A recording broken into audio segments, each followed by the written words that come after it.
What's going on, people? It's Gray Rizzy riding out with you on Hip Hop Nation. You know, we riding around getting it at all times. And I have an esteemed person who has crafted a lot of our lives over years, whether you want to admit it or not. This guy been in all our homes.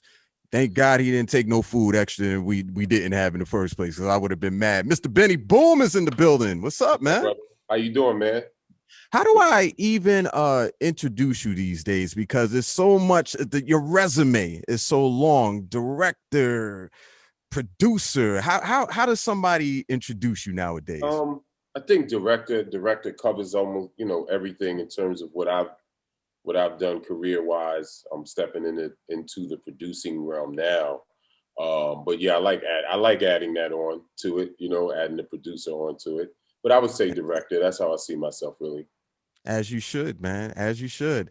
And the reason why we're speaking today is you have a new movie that has just been introduced to the world, Tazmanian Devil. And I got to tell you, the first time when I heard about this movie, and just to give the listeners a little premise, I was thinking about college life. I was thinking about coming of age, and automatically I started thinking about Stomp the Yard, Mm-hmm. Drumline, of course, the OG of them all, School Days. Mm-hmm. But I would love to hear you describe this movie, pretty much what it entails and what people can expect to see in Tazmanian Devil. It's great you bring those films up because all those films are I would say a slice of Black college life or of college life um, in a particular time period, right? So like, School Days was the '80s and was very necessary for us as African Americans to understand how important secondary education was, right? So you had that um, complemented with the Cosby Show at the time, and it was all about sending off. He had college things on, and then A Different World came Mm-hmm. to help usher at least my generation into school, into saying, okay, I need to go to college. And then, a few years later, you get Stomp the Yard. So now you have kids in college.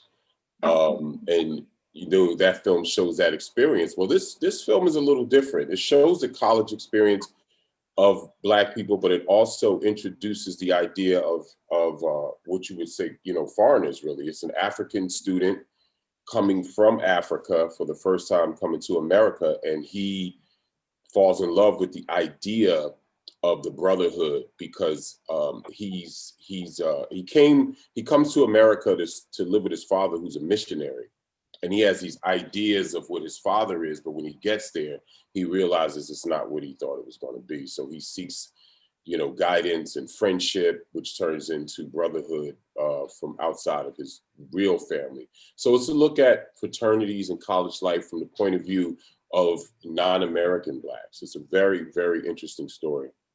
Yeah, when I was looking at it, and thank you for letting me see a sneak peek into it before everybody else got to see it. But I thought it touched on so many different things, like you said, the coming of age, going into college life, leaving from home, going into adulthood.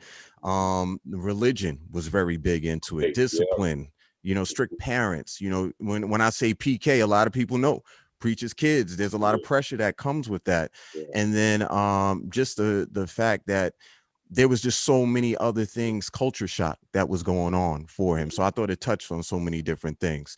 But I do want to say that this is executive produced by yourself, Gerald Rawls, and this is also executive produced by Cash Money's Birdman Yeah. and Slim. Now I know that you guys have a working relationship well over 20 some years Yeah. with all the videos that you've done. But what was it that caught all of your eye to be a part of this project? Well, the film was brought to me by Trisha Woodgett, who's the film's producer, one of the film's producers, and the script got to my partner Gerald Rawls at Groundwork, our film company, and he said there's a script about pledging. So I said, I'm an alpha, so I wanted to read it and see what was in it and what was going on. So I really enjoyed the read of the script because, like I said earlier, it was a story that I hadn't anticipated. There are several, at least in my chapter at where I pledged the temple at Pyro, we have several brothers from Africa or second generation Nigerian and Senegalese and stuff like that. that have come on after in the 2000s. So, you know, I was gone long before they got there. So it was very interesting to read the script and sort of understand their story and their journey of it all.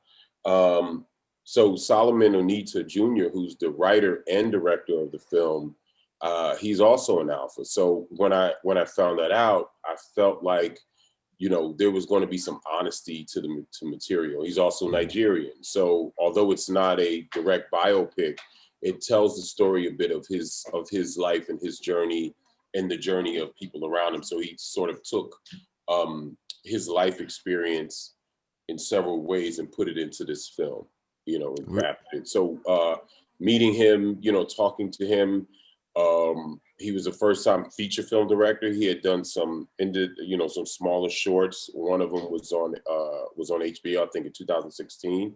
Mm-hmm. And I just got inspired. In a real way, his passion for what he had done just re-inspired me, you know, as a director, producer. And I said, I got to get behind it.